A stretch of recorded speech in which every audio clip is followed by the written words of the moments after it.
Chris Paul, LeBron James at bagong player ng Memphis Grizzlies, yan ang ating pag-uusapan. Final seconds. Bryant for the win. Bang! Chris Paul paborito naman na mapunta ng Los Angeles Lakers kapag itong Warriors ay nag-move on na dito. Sa ngayon kasi ay tanging si Stephen Curry lang sa Warriors ang safe sa mga trade. Kaya may chance talaga na mapunta si Chris Paul sa ibang kupunan. Ayon kasi sa isang bet online ay nangunguna daw ang Lakers sa mga kupunan na possible nitong mapuntahan.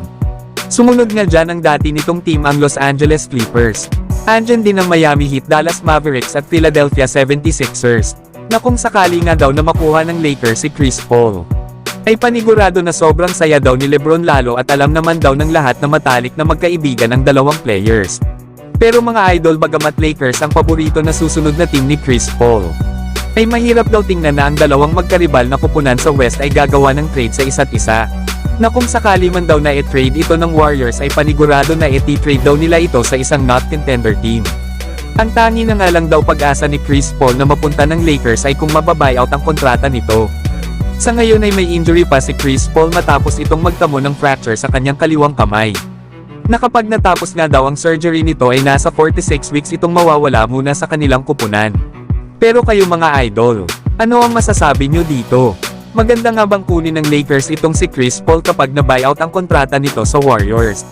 Samantalang isa namang fan ang na-kick out sa kasagsagan ng laro ng Lakers at OKC Thunder kahapon. Pagdating kasi ng third quarter ay tumawag ang Lakers ng timeout, na may 2 minutes and 32 seconds na lang ang natitirang oras. Inilabas nga kasi muna nila itong si LeBron James para makapagpahinga para sa fourth quarter. At habang naglalagay nga si LeBron ng kanyang long sleeve warmer sa hulihan ng kanilang bench, ay merong isang fan ang lumapit kay LeBron at gusto pa sana nitong yamakap kay LBJ.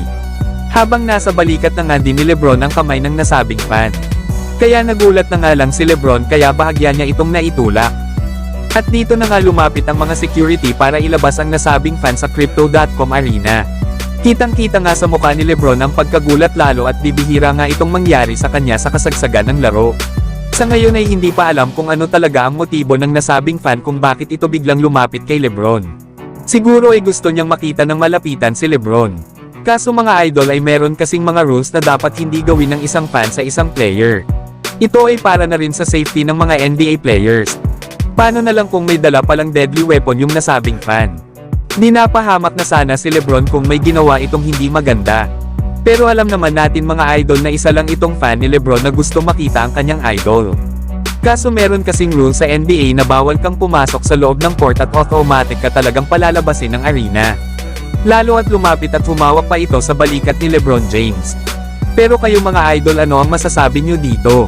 Samantalang dati namang player ng Lakers na si Scottie Pippen Jr. ay nag-sign na sa Memphis Grizzlies para sa 2-way deal, na naging undrafted nga ito sa 2022. Na pagkatapos nga ng rookie season nito sa Lakers ay naglaro naman ito sa G League ngayong taon para sa South Bay Lakers. At dito nga ay nag-average ito ng 18 points at 6 rebounds sa kanyang 5 games dito. Na bagamat nasa Memphis Grizzlies na ito maglalaro, ay asahan naman natin na sa G League din muna ito ilalagay para maglaro sa kupunan ng Memphis Hustle. Marahil ay gagamitin na lang ito ng Memphis Grizzlies kapag kinakailangan. Lalo at kulang na din sa players ang kanilang kupunan. Na ito ngang si Ja Morant ay out na ngayong season dahil sa injury ng kanyang balikat. Habang sila Desmond Bane at Marcus Smart ay parehas pang may mga injuries. Pero kayo mga idol, ano ang masasabi nyo na nasa Memphis Grizzlies na si Scottie Pippen? So hanggang dito na lang tayo mga idol. At wag nyo naman kalimutan mag-subscribe bilang pagsuporta.